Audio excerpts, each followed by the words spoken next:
Welcome to today's Triple Z.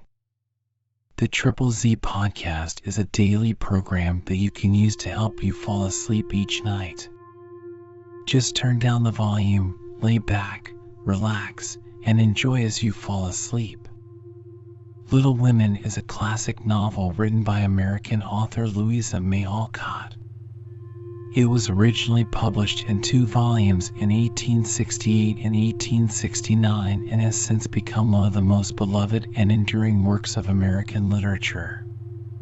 The novel is set in Concord, Massachusetts, during the Civil War era, and it draws heavily on Alcott's own experiences and the lives of her 3 sisters. The novel follows the lives and adventures of these 4 sisters as they grow into womanhood, face various challenges, and learn important life lessons. Little Women deals with themes such as family, love, friendship, and the pursuit of individual dreams, while also exploring the societal expectations placed on women in the 19th century. If you enjoy our program, please be sure to write us a review on your podcast platform and share us with a friend. You both might sleep just a little better at night. Our website is Triple Z, that's 3zs.media. You can also like and share our content on Facebook or our Instagram account ZZZ Media Podcast. Music for today's episode was provided by the Sleep Channel on Spotify and Apple Music. Chapter 14 Secrets. Joe was very busy in the garret, for the October days began to grow chilly and the afternoons were short. For 2 or 3 hours the sun lay warmly in the high window, showing Joe seated on the old sofa, writing busily with her papers spread out upon a trunk before her, while Scrabble, the pet rat, promenaded the beams overhead, accompanied by his oldest son, a fine young fellow who was evidently very proud of his whiskers. Quite absorbed in her work, Jo scribbled away till the last page was filled, when she signed her name with a flourish and threw down her pen, exclaiming, "There, I've done my best. If this won't suit, I shall have to wait till I can do better." Lying back on the sofa, she read the manuscript carefully through, making dashes here and there, and putting in many exclamation points, which looked like little balloons. Then she tied it up with a smart red ribbon, and sat a minute looking at it with a sober, wistful expression, which plainly showed how earnest her work had been. Joe's desk up here was an old tin kitchen which hung against the wall. In it she kept her papers, and a few books, safely shut away from Scrabble, who, being likewise of a literary turn, was fond of making a circulating library of such books as were left in his way by eating the leaves. From this tin receptacle Jo produced another manuscript, and putting both in her pocket, crept quietly downstairs, leaving her friends to nibble on her pens and taste her ink. She put on her hat and jacket as noiselessly as possible, and going to the back entry window, got out upon the roof of a low porch, swung herself down to the grassy bank, and took a roundabout way to the road. Once there, she composed herself, hailed a passing omnibus, and rolled away to town, looking very merry and mysterious. If anyone had been watching her, he would have thought her movements decidedly peculiar, for on alighting, she went off at a great pace till she reached a certain number in a certain busy street. Having found the place with some difficulty, she went into the doorway, looked up the dirty stairs, and after standing stock still a minute, suddenly dived into the street and walked away as rapidly as she came. This maneuver she repeated several times, to the great amusement of a black-eyed young gentleman lounging in the window of a building opposite. On returning for the 3rd time, Jo gave herself a shake, pulled her hat over her eyes, and walked up the stairs, looking as if she were going to have all her teeth out. There was a dentist's sign, among others, which adorned the entrance, and after staring a moment at the pair of artificial jaws which slowly opened and shut to draw attention to a fine set of teeth, The young gentleman put on his coat, took his hat, and went down to post himself in the opposite doorway, saying with a smile and a shiver, "It's like her to come alone, but if she has a bad time she'll need someone to help her home." In 10 minutes Joe came running downstairs with a very red face and the general appearance of a person who had just passed through a trying ordeal of some sort. When she saw the young gentleman she looked anything but pleased and passed him with a nod. But he followed, asking with an air of sympathy, "Did you have a bad time?" "Not very." "You got through quickly." "Yes, thank goodness." "Why did you go alone?" "Didn't want anyone to know." "You're the oddest fellow I ever saw. How many did you have out?" Joe looked at her friend as if she did not understand him, then began to laugh as if mightily amused at something. "There are 2 which I want to have come out, but I must wait a week." "What are you laughing at?" "You are up to some mischief, Joe," said Laurie, looking mystified. "So are you." "What were you doing, sir, up in that billiard saloon?" "Begging your pardon, ma'am, it wasn't a billiard saloon, but a gymnasium, and I was taking a lesson in fencing." "I'm glad of that." "Why?" "You can teach me, and then when we play Hamlet, you can be Laertes, and we'll make a fine thing of the fencing scene." Laurie burst out with a hearty boy's laugh, which made several passers-by smile in spite of themselves. "I'll teach you whether we play Hamlet or not. It's grand fun and will straighten you up capitally."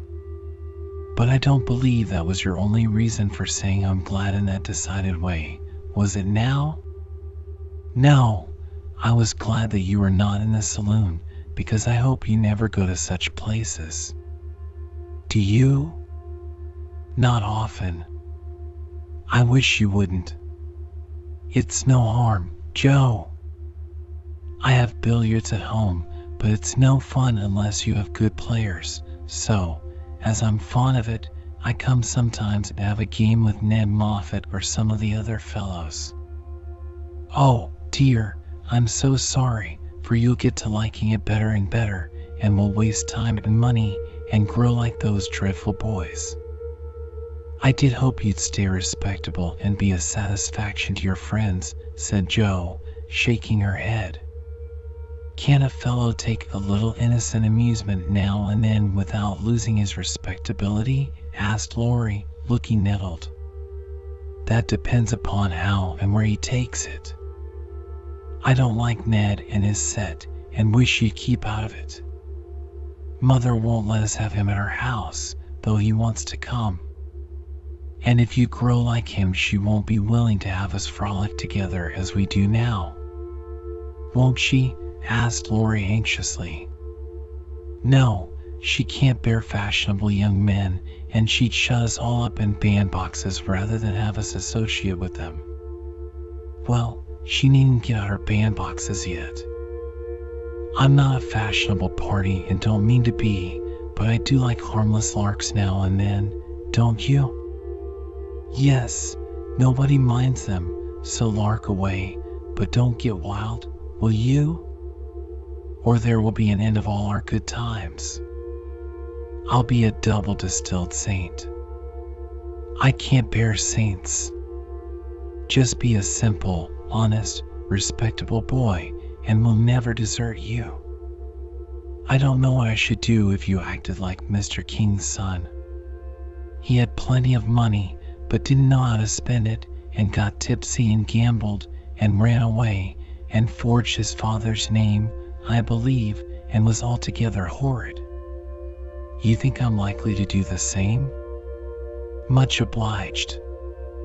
"No, I don't know, dear, no. But I hear people talking about money being such a temptation, and I sometimes wish you were poor." "I shouldn't worry then." "Do you worry about me, Joe?" "A little, when you look moody and discontented, as you sometimes do, for you've got such a strong will, If you once get started wrong, I'm afraid it would be hard to stop you. Lori walked in silence a few minutes, and Joe watched him, wishing she had held her tongue, for his eyes looked angry, though his lips smiled as if at her warnings. "Are you going to deliver lectures all the way home?" he asked presently. "Of course not." "Why?" "Because if you are, I'll take a bus." "If you're not, I'd like to walk with you and tell you something very interesting." "I won't preach anymore, and I'd like to hear the news immensely." "Very well, then, come on." "It's a secret, and if I tell you, you must tell me yours." "I haven't got any," began Joe, but stopped suddenly, remembering that she had. "You know you have. You can't hide anything, so up and confess, or I won't tell," cried Lori. "Is your secret a nice one?" "Oh, isn't it? All about people you know, and such fun. You ought to hear it, and I've been aching to tell it this long time." "Come, you begin." "You'll not say anything about it at home, will you?" "Not a word." "And you won't tease me in private?" "I never tease." "Yes, you do. You get everything you want out of people. I don't know how you do it, but you are a born wheedler." "Thank you." "Fire away." "Well, I've left 2 stories with a newspaperman, and he's to give his answer next week," whispered Joe in her confidant's ear. "Hurrah for Miss March, the celebrated American authoress," cried Lori, throwing up his hat and catching it again, to the great delight of 2 ducks, 4 cats, 5 hens, and half a dozen Irish children, for they were out of the city now. "Hush. It won't come to anything, I dare say, but I couldn't rest till I had tried, and I said nothing about it because I didn't want anyone else to be disappointed. It won't fail." "Why, Joe, your stories are works of Shakespeare compared to half the rubbish that is published every day. Won't it be fun to see them in print, and shan't we feel proud of our authoress?" Joe's eyes sparkled, for it is always pleasant to be believed in, and a friend's praise is always sweeter than a dozen newspaper puffs. "Where's your secret? Play fair, Teddy, or I'll never believe you again," she said, trying to extinguish the brilliant hopes that blazed up at a word of encouragement. "I may get into a scrape for telling, but I didn't promise not to, so I will, for I never feel easy in my mind till I've told you any plummy bit of news I get. I know where Meg's glove is." "Is that all?" said Joe, looking disappointed, as Lori nodded and twinkled with a face full of mysterious intelligence. "It's quite enough for the present, as you'll agree when I tell you where it is." "Tell, then." Lori bent and whispered 3 words in Joe's ear, which produced a comical change. She stood and stared at him for a minute, looking both surprised and displeased, then walked on, saying sharply, "How do you know?" "Saw it." "Where?" "Pocket." "All this time?" "Yes. Isn't that romantic?" "No, it's horrid." "Don't you like it?" "Of course I don't." "It's ridiculous. It won't be allowed." "My patience." "What would Meg say?" "You are not to tell anyone." "Mind that." "I didn't promise." "That was understood, and I trusted you." "Well, I won't for the present, anyway, but I'm disgusted, and wish you hadn't told me." "I thought you'd be pleased." "At the idea of anybody coming to take Meg away?" "No, thank you." "You'll feel better about it when somebody comes to take you away." "I'd like to see anyone try it," cried Joe fiercely. "So should I, and Lori chuckled at the idea. I don't think secrets agree with me. I feel rumpled up in my mind since you told me that, said Joe rather ungratefully. Race down this hill with me, and you'll be all right, suggested Lori. No one was in sight. The smooth road sloped invitingly before her, and finding the temptation irresistible, Joe darted away, soon leaving hat and comb behind her and scattering hairpins as she ran. Lori reached the goal first and was quite satisfied with the success of his treatment, for his Atlanta came panting up with flying hair, bright eyes, ruddy cheeks, and no signs of dissatisfaction in her face. I wish I was a horse, then I could run for miles in this splendid air and not lose my breath. It was capital, but see what guy it's made me. Go, pick up my things, like a cherub, as you are, said Joe, dropping down under a maple tree, which was carpeting the bank with crimson leaves. Lori leisurely departed to recover the lost property, and Joe bundled up her braids, hoping no one would pass by till she was tidy again. But someone did pass, and who should it be but Meg, looking particularly ladylike in her state and festival suit, for she had been making calls. What in the world are you doing here? She asked, regarding her disheveled sister with well-bred surprise. Getting leaves, meekly answered Joe, sorting the rosy handful she had just swept up. And hairpins, added Lori, throwing half a dozen into Joe's lap. They grow on this road, Meg, so do combs and brown straw hats. You have been running, Joe. How could you? When will you stop such romping ways? Said Meg reprovingly, as she settled her cuffs and smoothed her hair, with which the wind had taken liberties. Never till I'm stiff and old and have to use a crutch. Don't try to make me grow up before my time, Meg. It's hard enough to have you change all of a sudden. Let me be a little girl as long as I can. As she spoke, Joe bent over the leaves to hide the trembling of her lips, for lately she had felt that Margaret was fast getting to be a woman, and Lori's secret made her dread the separation which must surely come some time and now seemed very near. He saw the trouble in her face and drew Meg's attention from it by asking quickly, "Where have you been calling? All so fine." "At the gardener's, and Sally has been telling me all about Belle Moffat's wedding. It was very splendid, and they have gone to spend the winter in Paris. Just think how delightful that must be." "Do you envy her, Meg?" said Lori. "I'm afraid I do."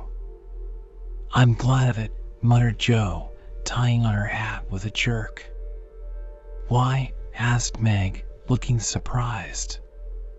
"Because if you care much about riches, you will never go and marry a poor man," said Joe, frowning at Lori, who was mutely warning her to mind what she said.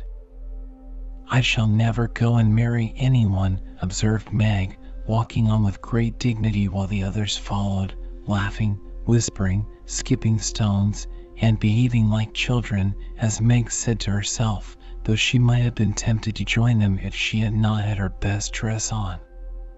For a week or two, Joe behaved so queerly that her sisters were quite bewildered. She rushed to the door when the postman rang, was rude to Mr. Brooke whenever they met, would sit looking at Meg with a woebegone face, occasionally jumping up to shake and then kiss her in a very mysterious manner.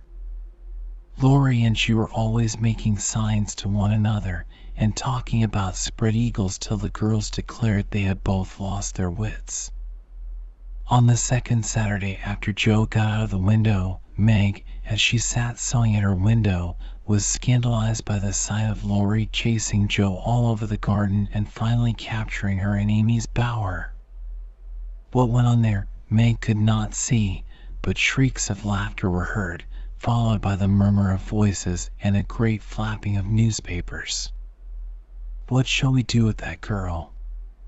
"She never will behave like a young lady," sighed Meg, as she watched the race with a disapproving face. "I hope she won't. She is so funny and dear as she is," said Beth, who had never betrayed that she was a little hurt at Joe's having secrets with anyone but her.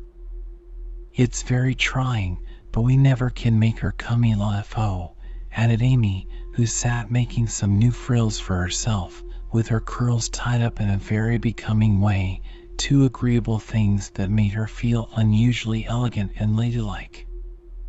In a few minutes Joe bounced in, laid herself on the sofa, and affected to read. "Have you anything interesting there?" asked Meg, with condescension. "Nothing but a story. Won't amount to much, I guess," returned Joe, carefully keeping the name of the paper out of sight. "You'd better read it aloud. That will amuse us and keep you out of mischief," said Amy in her most grown-up tone. "What's the name?" asked Beth, wondering why Joe kept her face behind the sheet. "The Rival Painters." "That sounds well." "Read it," said Meg. With a loud hem and a long breath, Joe began to read very fast. The girls listened with interest, for the tale was romantic and somewhat pathetic, as most of the characters died in the end. "I like that about the splendid picture," was Amy's approving remark as Joe paused. "I prefer the lovering part. Viola and Angelo are two of our favorite names. Isn't that queer?" said Meg, wiping her eyes, for the lovering part was tragical. "Who wrote it?" asked Beth, who had caught a glimpse of Joe's face. The reader suddenly sat up, cast away the paper, displaying a flushed countenance, and with a funny mixture of solemnity and excitement replied in a loud voice, "Your sister." "You?" cried Meg, dropping her work. "It's very good," said Amy critically. "I knew it. I knew it. Oh, my Joe, I am so proud," and Beth ran to hug her sister and exult over this splendid success. Dear me, how delighted they all were, to be sure. How Meg wouldn't believe it till she saw the words. "Miss Josephine March," actually printed in the paper. How graciously Amy criticized the artistic parts of the story and offered hints for a sequel, which unfortunately couldn't be carried out as the hero and heroine were dead. How Beth got excited and skipped and sang with joy. How Anna came in to exclaim, "Sakes alive, well I never," in great astonishment at that Joe's doings. How proud Mrs. March was when she knew it.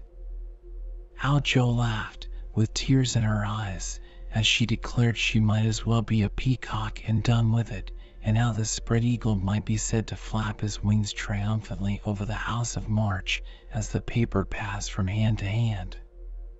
"Tell us about it. When did it come? How much did you get for it? What will father say? Won't Laurie laugh?" cried the family, all in one breath as they clustered about Joe, for these foolish, affectionate people made a jubilee of every little household joy. "Stop jabbering, girls, and I'll tell you everything," said Joe, wondering if Miss Burney felt any grander over her Evelina than she did over her rival painters. Having told how she disposed of her tales, Joe added, "And when I went to get my answer, the man said he liked them both, but didn't pay beginners, only let them print in his paper and notice the stories. It was good practice, he said, and when the beginners improved, anyone would pay. So I let him have the 2 stories, and today this was sent to me, and Laurie caught me with it and insisted on seeing it, so I let him. And he said it was good, and I shall write more, and he's going to get the next paid for, and I am so happy, for in time I may be able to support myself and help the girls." Joe's breath gave out here, and wrapping her head in the paper, she bedewed her little story with a few natural tears, for to be independent and earn the praise of those she loved with the dearest wishes of her heart, and this seemed to be the first step toward the happy end.